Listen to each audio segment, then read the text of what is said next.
سامعین ناظرین، infection control society آپ کی صحت کے لیے، آپ کی آگاہی کے لیے مضامین آپ کی سماعت کے لیے پیش کرتی ہے۔ اس وقت ہم امراض گردہ کے بارے میں اور کڈنی ڈیزیزز کے بارے میں، جو کہ کرونک کڈنی ڈیزیز ہیں،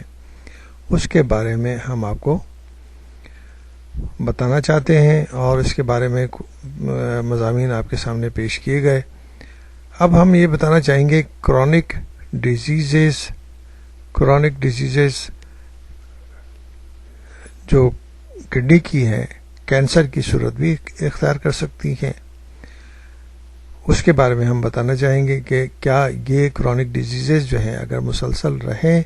تو کیا کینسر بھی ہو سکتا ہے۔ گردے کی بیماریاں کینسر کی صورت اختیار نہیں کر سکتی،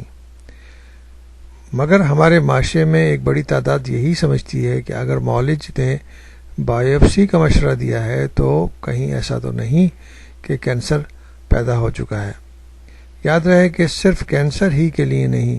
بلکہ گردوں کی جو 10-12 بیماریاں ہیں ان کی ڈائگنوسس کے لیے بھی بائیوپسی ہی کی جاتی ہے۔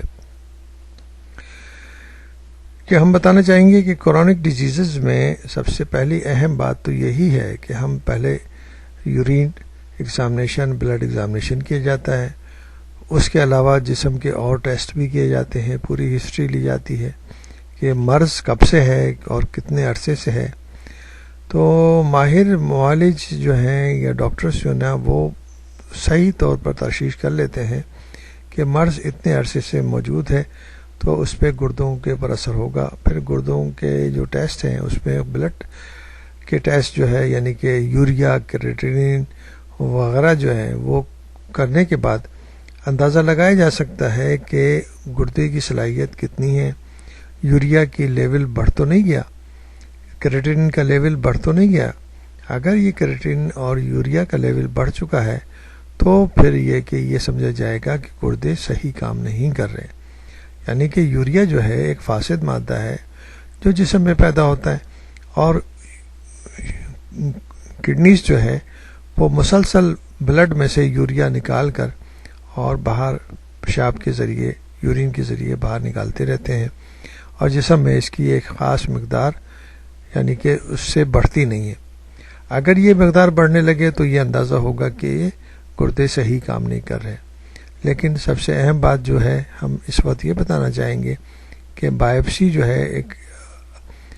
مختلف اسٹیجز میں کی جا سکتی ہے، جس سے یہ اندازہ لگانا چاہتے ہیں، ڈاکٹر حضرات یہ لگانا چاہتے ہیں کہ کڈنی کی پوزیشن کیا ہے، جو ایکچول کڈنی ہے اس کے اندر کتنی ڈیمیج ہو چکی ہے اور اس کے نیفرون کس لیول تک نارمل ہیں اور کتنی تعداد میں ایب نارمل اور یا ناکارہ ہو چکے ہیں۔ اس کی بائیوپسی کے بعد صحیح ڈائگنوسس کرنے کے بعد ہی مریض کو اگر ضرورت پڑتی ہے اور اس کا یوریا بڑھا ہوا ہوتا ہے اور کریٹین بڑھی ہوتی ہے تو اس کے حساب سے ہی ڈائلیسس یا کڈنی ٹرانسپلانٹ کے مشورے دیے جا سکتے ہیں۔ لیکن زیادہ تر ڈاکٹر حضرات کی کوشش یہ ہوتی ہے کہ میڈیسن سے ہی مریض کو ٹھیک کیا جائے اور مختلف طریقوں سے جو احتیاطی تدابیر ہے اس کو اپنا کر مریض اپنی زندگی آسانی سے گزار سکے۔